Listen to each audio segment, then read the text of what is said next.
Welcome to Community Matters on ThinkTech Hawaii. I'm your host, Jay Fidell. Today we'll talk about a new world, how a new world is threatening us from the mainland, and how it will affect life in Hawaii. Our guest for the show is DeSoto Brown, historian and curator at Bishop Museum. Welcome to the show, DeSoto. Thank you for having me, Jay. Hawaii sometimes wants to remain separate from the mainland. But the changes taking place on the mainland these days are so sweeping and so profound that we need to study them to see how they are affecting and how they will affect Hawaii.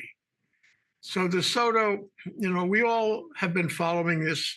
You've been following it very intensely. Can you give us a précis on what is happening on the mainland that we should be concerned about, things that either are affecting Hawaii or will affect Hawaii? I'll tell you, Jay, that just honestly, there is so much going on that we're not even going to be able to touch on everything in just this one particular show. There are things coming at us from all angles, for all parts of our existence, that in some cases we can kind of foresee. In other cases, we have no idea what's about to pop up the next day. You know as well as I do that every day is one crazy, different, bizarre thing after another. But to try to focus on this, first of all, our food supply. We are out in the middle of nowhere. We are probably, I think it's pretty much a sure thing. We are the largest urban area that is the farthest away from all other parts of civilization on the planet. And we don't think about that very much because we just expect all of our food and all of our merchandise and everything to just be here when we want it. We either receive it in the mail, we receive it by private mail carriers, or we go to the supermarket or we go to the store and it's all right there. And we do not even think about how it gets here and where it comes from to get here. We receive things from all over the world constantly every single day. And the great majority of them come in by ship in containers. What does that mean? If there's anything that interrupts our transportation that brings all this stuff to us, it immediately makes a big difference in our lives. And as a historian, and you will remember some of this as well, because you've been here since 1965, there have been things like dock strikes. And dock strikes mean that there's a big interruption in what's coming in. And it can be a dock strike on the west coast of North America that affects us, or even worse, or even more important, it can be a dock strike that happens right here in Hawaii. Now, that's not about to happen. But what is always right on the verge of happening because of economic factors is, and we saw this with COVID 5 years ago, supply chain interruptions, as it is called. That means that all of a sudden something isn't getting here. And again, because of the economic situation, because of this uncertainty about tariffs and essentially Donald Trump making enemies everywhere, particularly with people or countries that have been friendly heretofore with the United States, we have no idea what's going to make that, what effects that's going to bring. And last night I went to the supermarket and looked at where vegetables and fruits come from. We don't think about that. We just expect to go to the supermarket and there'll always be apples and there'll always be grapes and there'll always be all these fruits and vegetables that we don't grow here because our climate is not appropriate for them. For example, apples. Apples come from trees that have to go through a period of sub-freezing temperatures in the winter in order to bear fruit, in order to live. We don't have that climate here. Therefore, all of our apples come from elsewhere. The other thing is, apples only bear once a year. There's only one apple crop per year. So you can't change that. What that means is in order to have apples 12 months for the year, they have to be shipped in from the southern hemisphere during the northern hemisphere's winter, which is what we're in right now. So go to the supermarket and look at, and grapes. We can't grow grapes here. Grapes that I looked at, where did they come from? A lot of this stuff is coming from Mexico, Ecuador, Chile, Peru. They're coming from the southern hemisphere. They're traveling a huge amount of distance to get here just so that we can have grapes all the time. All right, apples and grapes are not absolute necessities for us to survive, but everything else that we expect to eat pretty much has to follow the same long routes to get here. So be aware that not only could prices go way up once tariffs happen, but supplies may become scarce. And this is going to be stuff that you don't even know comes from another country, that comes from someplace that now is going to be not friendly to the United States. You're not just talking about food here. No, We're talking no, about, all our stuff is shipped in. And it's absolutely. not only shipped in from, the US mainland, it's shipped in from Latin America, it's shipped in from Asia. Absolutely. And if there are supply line problems, and I would like to ask you about how that would, evolve, then we're not going to be able to get anything. And in some cases, we'll have to pay, lots more, maybe 25% more. In other cases, we won't get it at all. So if you want to order something from the mainland or from Asia, whether it be, food, furniture, you name it, you're going to have a problem. And so, I mean, the thing with food is most immediate, but these other things will also affect our quality of life.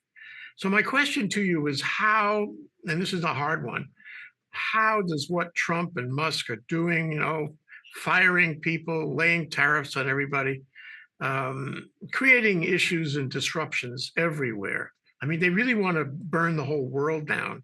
But how does that affect? How would that evolve into a disruption of supply lines? Everything, yeah, economically, everything is really connected, and economically, everything is a lot more complicated than you think. You go to a store and you buy one article and you think, I have the article. That is not quite that simple.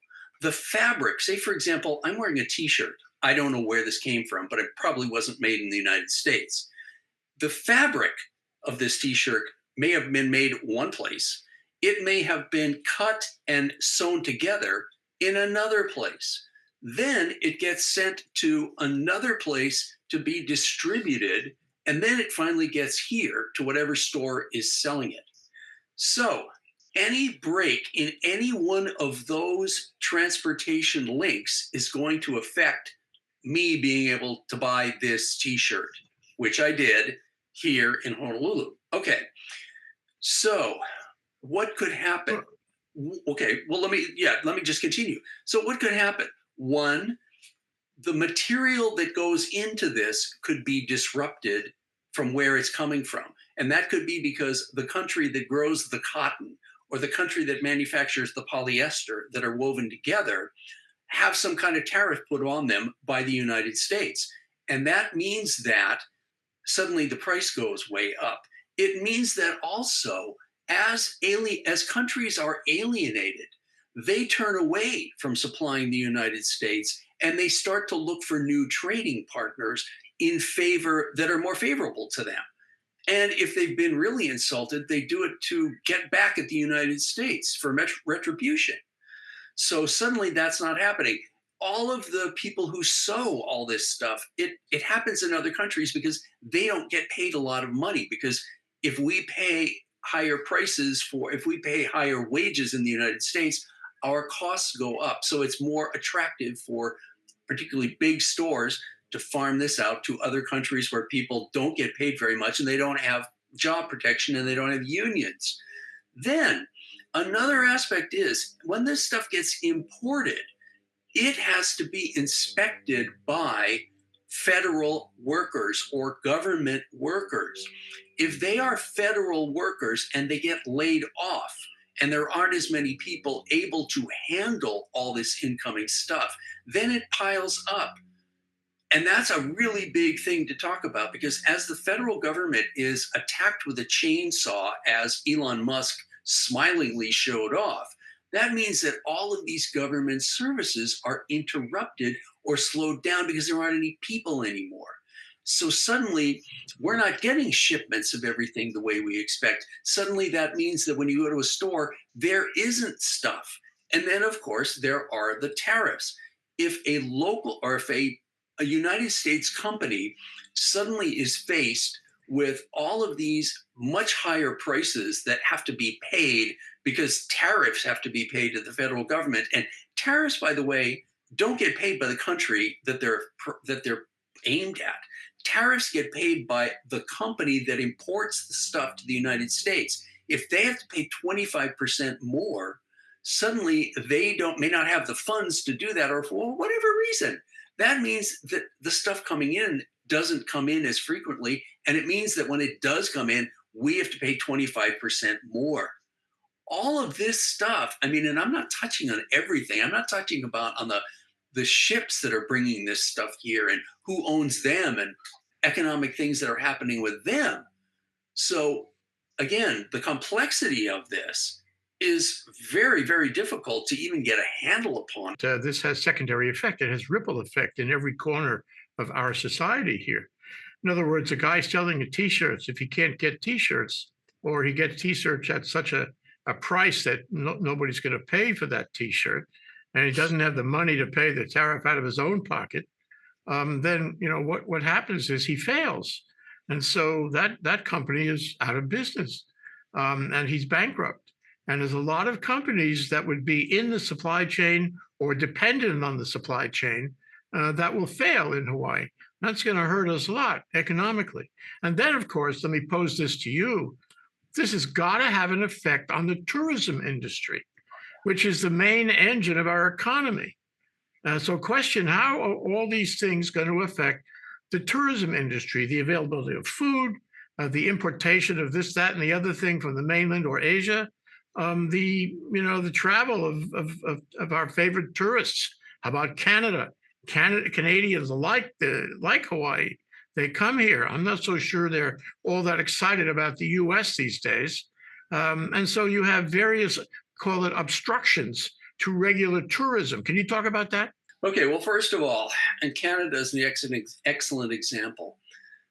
The insults that have been thrown at Canada directly by Donald Trump are having a very severe effect on how the average Canadian feels about the United States.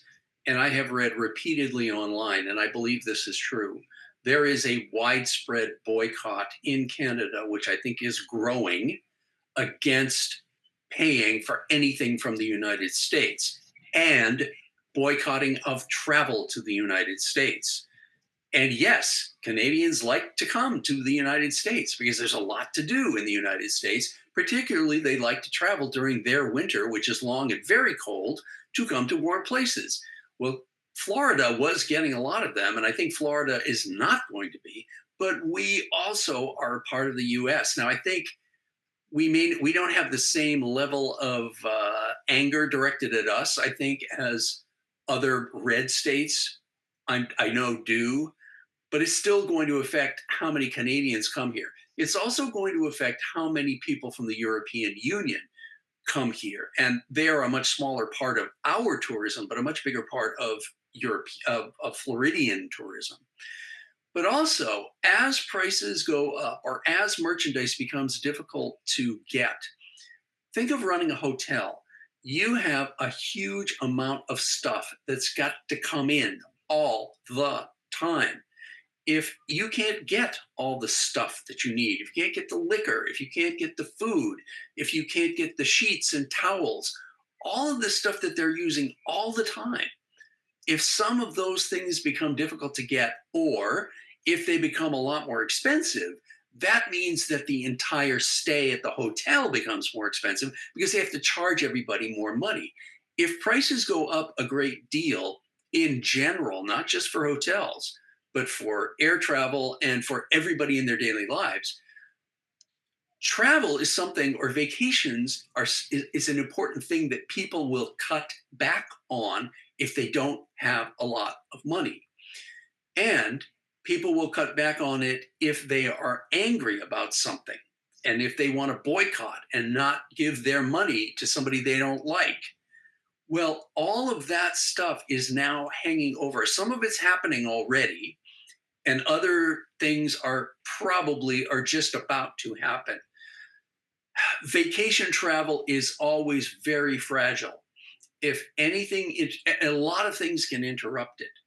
But because it's discretionary and because it's very expensive, anybody who has a problem with it for whatever reason will just not do it. And that means that tourism, which is the mainstay, the foundation of our entire economy, is very fragile. Everybody who works in that industry knows it. And this is happening far beyond our control or anything we can do about it. Yeah. We can maybe do some advertising, but that's all. And if everybody Mhm. says, no, we can't afford to go there anymore, that's it. And we lived through this. I mentioned COVID earlier. 5 years ago, we went through the total shutdown of our entire economy because of COVID. We don't want to do that again. I have a couple of other things that branch off what you're saying. I mean, jobs, for example. This is largely a federal state. We have a lot of military. We have a lot of federal employees. We have a lot of federal institutions here. And if you cut back on the employees, the federal employees, that's got to put people out of work. And then, you add the people out of work because of that to the people who'd be out of work because the decline of the economy in general. You have a lot of people on the street who don't have any money to buy food if there is food, to pay rent if they have a place. So the housing problem we have seems to me would be worse. So when you cut off the jobs summarily and suddenly, the way it's happening, Hawaii has more than its fair share of federal jobs, a greater percentage perhaps than most other states. And we are going to suffer when people don't have jobs, don't have income, don't you think? Oh, absolutely. And that's something else that isn't even discussed in this entire Doge travesty that's going on. Throwing all throughout the entire country hundreds of thousands of people out of work instantly. That is a big problem for any local economy. And it's a bigger problem, as you just said, for our local economy. And it isn't just that those people suddenly have no paycheck. It's also that this is compounded by everything else that we've just been talking about, the supply chain difficulties and the potential very dramatic rise in prices of all different kinds of imported goods. So all of that could descend upon us in a massive avalanche all at one time over a period of just a few months. This is potentially catastrophic. Not to mention, we haven't even talked about inflation, which is an offshoot of all of the price rises, not to mention the scarcity of goods, because people pay more as there is less to be bought. So if there's less stuff and it costs a lot more, that's when inflation starts to go up, and inflation can be catastrophic. Again, it's a compounding factor that people already aren't spending money, and suddenly they're spending money less because they have less money and the money doesn't go as far. Plus, there's panic buying. And this is something else that civilization is kind of a veneer. Civilization can break apart in certain ways very suddenly and very unexpectedly. And it can be, I'm thinking about the recent fires in Los Angeles and the fire in Lahaina a few years ago. Just something as simple as you drive on the right side of the street and you stop at stop signs and you stop at red lights. When everybody's panicking, they don't do that. They drive on the wrong side of the street and they go through stop signs and stoplights because there's no electricity as well. That small thing is an indication of what can happen in a bigger scale if everything starts to fall apart and people panic. And we've not seen that, and I hope we do not see that. But all you need to do is look historically at other places that have gone through similar sudden collapses and how people loot and how people break into stores and people do terrible criminal things when suddenly everything starts to fall apart. I heard an NPR piece yesterday about the beach I guess it's the beach in Malibu. So FEMA is using the beach as a staging area to deal with the toxic materials, and they roped it off. And there were counter protests going on the beach. Half the people were protesting against FEMA. They didn't want their beach roped off. And half the people were protesting for FEMA. So what you had as a result of the fire and FEMA, which everyone should support FEMA, clearly, was a divide, a social political divide on the beach. And I think what you're also talking about, DeSoto, is that these things, these stress points in our economy, in our society here in Hawaii, would be accentuated to the point where we were divided against each other. We would lose security and we would be politically and socially divided more than ever. What do you think? Yeah, and not only is that a strong possibility, but again, as I said at the beginning of this show, our isolation adds to that because it's easier to panic.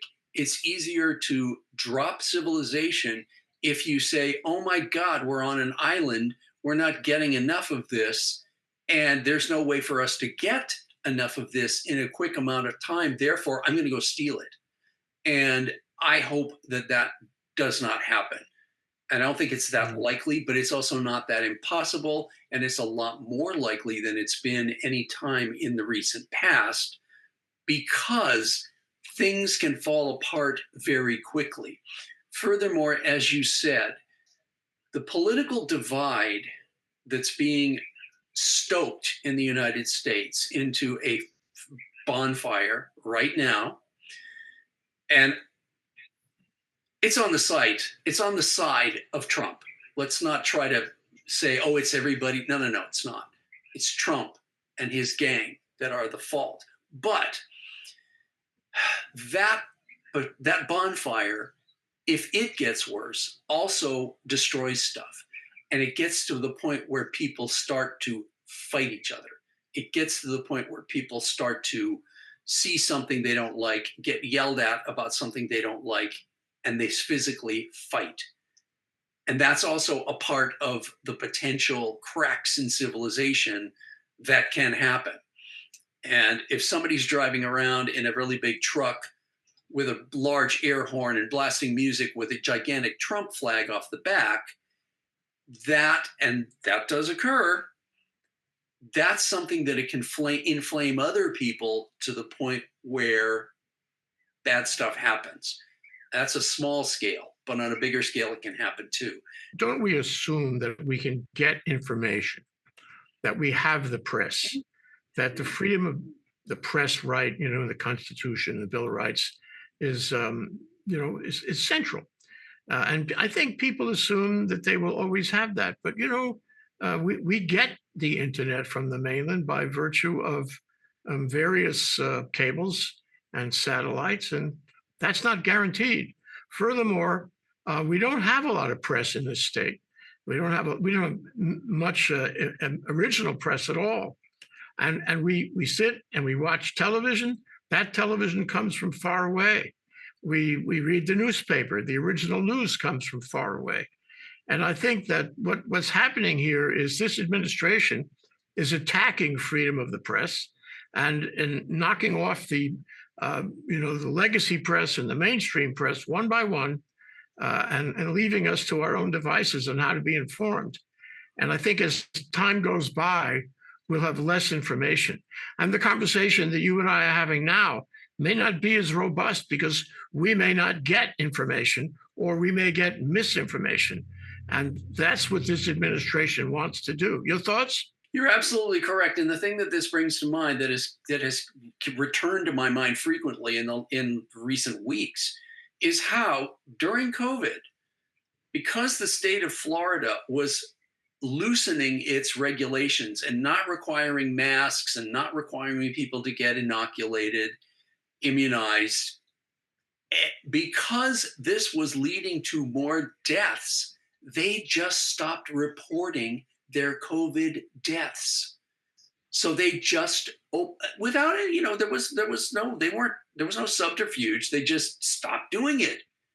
Well, that is an example of exactly what you're talking about. And yes, the current administration wants to shut this down. The current administration wants to muzzle people. The current administration does not want facts getting out. Whether they're able to smother all of it, I don't think is going to be able to happen. But what we are seeing, like with COVID, is a semi disaster is forcing people to start doing things a new way. And with COVID, what happened was we all shifted to using this medium that we're using right now for communication. We no longer get together and sit in a room with 10 people and talk to each other. We do it electronically. We no longer are going to the same sources for news and information that we were, because of things are shutting down. So we have to go now just to the internet. And the internet is a lot harder in some ways to muzzle, but a lot easier in other ways if you cut it off electronically, if you cut it off without power, and you cut it off so that people can't use satellites and cables. So, on one hand, there are lots more voices, but on the other hand, they're a lot more dependent upon one pipeline to get out to people. And that's where they can be shut off, and that's where they can be disrupted.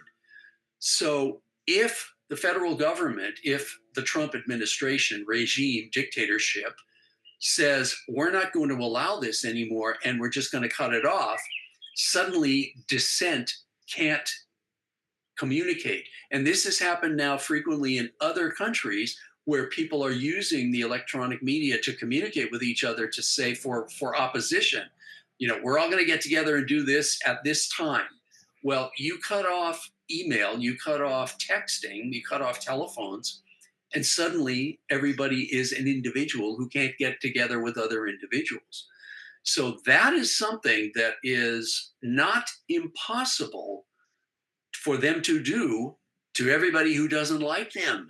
Oh, I think that's a salient point, and it's terrifying actually, because we rely so much on the internet, on email, for that matter, on texting, to talk to our friends. It gives us relief. It gives us social connection. If we don't have that, we'll be depressed in every way, including politically and economically. But let me give you a scenario, because I think this is of great, great concern. The legislature just got finished adopting a tax relief program last session, and that's going to cost the state trillions over time. And to the extent we might have had a reserve to deal with climate change, that reserve is really going to be hard to find. At the same time, we know that there'll be another Iniki. There'll be another climate change effect, whether it be the fires in Maui or a flood or long-term rain or drought, what have you. There'll be something. It's happening all over the world. It'll happen here too. On the other hand, Trump is killing, and some people say he's already killed FEMA. FEMA won't be able to help us. And we think the military will be able to help us, but that's really questionable, because Trump is taking over the military. He has his own loyalist as the Secretary of Defense. He just fired a number of members of the Joint Chiefs of Staff, and for that matter, the loyalists and counsel among the various branches that might advise that the duty that the duty of the military is to the Constitution, not to the president. And so the president's not happy with us. He's not happy because we're a blue state. We always vote against him. He's not happy because our delegation talks against him. He's not happy because our governor went and testified against Kennedy, because our governor is a doctor. And so you have not only the loss of public health, people getting sick and dying without adequate medical care, but you also have the possibility of a completely disastrous episode of climate change. Your thoughts? This is all absolutely true. And it astonishes me that people who have been through a major natural disaster will nod their heads obediently and say, oh, yeah, FEMA's terrible. We don't want it. Get rid of it. Oh, yeah, it'll just be up to our state to do it. The state is going to be better at it. Your state is never going to have the funding of the federal government. Your state is never going to have the capacity that the federal government has to not only provide money, but move physical stuff to get to you that you need in the wake of a disaster. So the idea of shooting yourself in the foot because Donald Trump said, we don't need FEMA, and you nod your head, is absolutely demented. And it isn't just that there are climate change things, because there are earthquakes as well. And earthquakes cause tsunamis. And tsunamis, that's not climate change. It's just the earth doing what it normally does. But if that happens, we have been in the fact, again, I'm speaking from my historian standpoint, there have been disastrous, terrible, terrible tsunami events here, 1946 and 1960, that killed hundreds of people, that caused damage, catastrophic damage. And these were far in the distant past by now, where there were far fewer people and far fewer buildings to be affected. So that is something else that could come upon us at any second that, again, we need federal money for. Again, the military has limited capacity to do stuff. They can step in to assist sometimes, but they're basically a fighting force. So no, you can't just snap your fingers and say, please use all the trucks that you have and all these airplanes you've got and all these people you've got to help us, the civilians, because even if they want to, they are limited in what they're allowed to do. And with the climate in Washington right now, they're going to be given less leeway to do that anyway, particularly, as you said, because Donald Trump will openly state that he wants to punish blue states. He doesn't cover it up at all. He'll just blurt out something, as he just did to the governor of Maine, who defied him.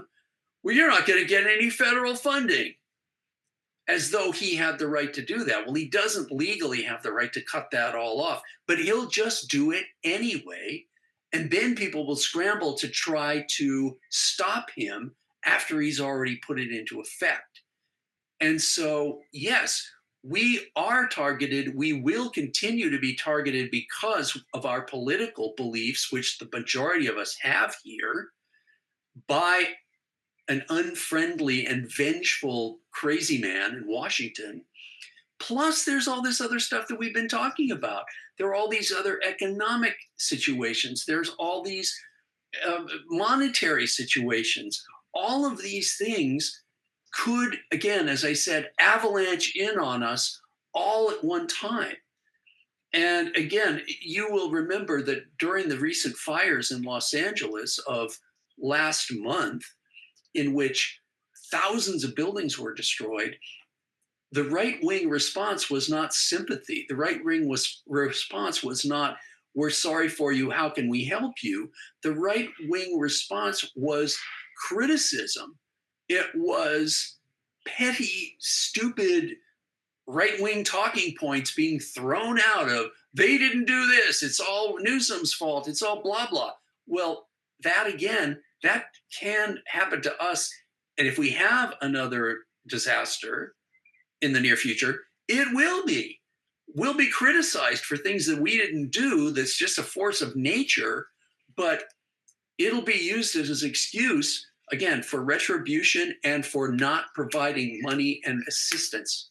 DeSoto, it's already happening in many ways. There was a Maui Recovery Fund to recover from the fire, and they had a grant of 1.6 billion to operate and to try, make the recovery effort, which is very difficult. That was closed down. They're not getting that money already. And all these grants and research grants to the university, they're being closed down as we speak. And there was one, the rail. The rail was closed down. And in fact, Trump himself has identified the terminus on rail. That's what I call micromanaging. He wants it to stop at Evil Lake. So what you have is a micromanagement, and you have a termination of grants of all kinds and natures that have already been agreed and made and applied for and granted, and that's not going to happen. So we're already seeing that. I don't think the media is actually coalescing on it, and saying, here's the list of all the grants that have been stopped. But I think if we look, we will find that it's already happening to us. In any event, can you respond to that, and can you give us your advice, DeSoto, about what we should be thinking and doing now to deal with this in the legislature, in business, and personally? Well, first of all, I work for Bishop Museum, and I'm not representing Bishop Museum's statements in anything that I'm saying as an individual right now. I'm not a representative of the museum's attitudes or thoughts or anything. But I can tell you the Bishop Museum, like every other nonprofit of this type, depends upon grants. We don't have enough money to just keep ourselves running unless we're getting grants for specific projects. And this is going on all the time in the different departments of the museum, in the different collections of Bishop Museum. And we depend upon primarily federal government grants to do things, to not only take care of our collections, to not only disseminate information, but to pay people's salaries. And if grants cease to exist, we can't pay people. We have to not have as many people. And that is, again, a disaster. This is hanging over everybody's head who's in the nonprofit world. But let me see, what else did you ask me to remind me of what you just asked me? Yeah, what's your advice to people? What should they be thinking and doing? I don't know that I've got a lot of solid advice for people. To just go back to supply chain situations, and this is something that, again, if there was a threat of a dock strike that I mentioned earlier, what did people do? They went out and stockpiled things for food. And toilet paper is sort of the joke thing that everybody jokes about. I'm not saying you need to stockpile toilet paper. I'm saying you need to think ahead of, all right, what am I going to need in the next few months or the next year that I might think I want to buy now before prices go up and before there's a threat that it isn't here. And honestly, it's very simple. For one thing, food. You should have food stockpiled that you can use and eat if things get difficult and hard to find. And fortunately, I mean, you should have that for just a natural disaster potential regardless. But in addition to canned food, in addition to dried food, you can also stockpile stuff like, if you've got a freezer, put stuff in your freezer and have it there. It may not be necessary to use it, but if it is necessary and you can't get it, you're going to wish that you did. Again, think ahead for the months and the year to come. What might I need that might be affected? What might I need that I know I'm going to need that might suddenly go up in price or might be hard to get? And only you are going to know that. But don't just cruise along thinking, nah, nothing's going to happen. If we're lucky, nothing will. But if we're not lucky, something will happen. And then you're going to wish you'd done it, but it'll be too late to have done it. One very ironic thing about the Trump administration, I mean, there are many, many ironic things, but one ironic thing is that he's trying to extend the tax relief, the Tax Reform Act. Reform is a euphemism that he pushed through in January 2017 in order to give the wealthy a big break. Okay, doesn't help anybody else, just the wealthy. And he's trying to give a big break to the wealthy, including the oligarchs who get the maximum amount out of that. They don't pay tax at all. Elon Musk doesn't pay taxes. Wonderful. Trump didn't pay taxes. That's right. Thank you. But what I find interesting is that this break that he's seeking in this extension of the tax reform bill of 2017 goes only to the wealthy, not to anyone else. So to the extent that he and Musk are saving money, and they are, they're firing everybody and stopping all the grants and not providing government services in so many areas. They're definitely saving money. That money is going to go to the wealthy guys, when everybody else, they just have to live with having less grants, less services, less health care, and so forth, which I find that very ironic. And that's what we're looking at. I agree with what you're saying. And this leads back to what I just started to say, which is resistance. It is astonishing that people will vote against their own interests. It is astonishing that people who are recent immigrants will have voted for Trump after he said he's going to deport everybody. Oh no, that doesn't mean me. It just means them. No, it does mean you. It does mean you Venezuelans. It does mean you Cubans. Don't think you're off the hook. But it's going to take, for a lot of people, interruptions in service, interruptions in supply chains, huge inflation, whatever. It's going to take some real slaps in the face for people to come to the realization that, yes, they are being hurt, and they've got to try to do something about it. And what can one individual person do? Well, one individual person can, as is happening in other countries, boycott things that they don't want to support because those organizations, those groups, those people support Trump. And it's as simple also sometimes of taking the step to actually go to a demonstration and wave a sign so that people see it, so it gets publicized. More and more people doing things as simple as that can make a difference, and boycotts can make a difference if enough people participate. So if you realize that, oh my God, I'm going to really be hurt by this, here are the people who are funding it, here are the people who are supporting it. If there's a way that I can avoid giving them money, I'll do that to hurt their bottom line, because what they want is money. And a lot of times boycotts themselves can be petty and can be damaging to people who don't deserve the damage. But at other times, it is something that you can do in desperation. So if you're fired up enough to do something, check around online and see what you can do like that. Well, you can do something on Amazon. Every time Absolutely. you're inclined to make a purchase on Amazon, think twice.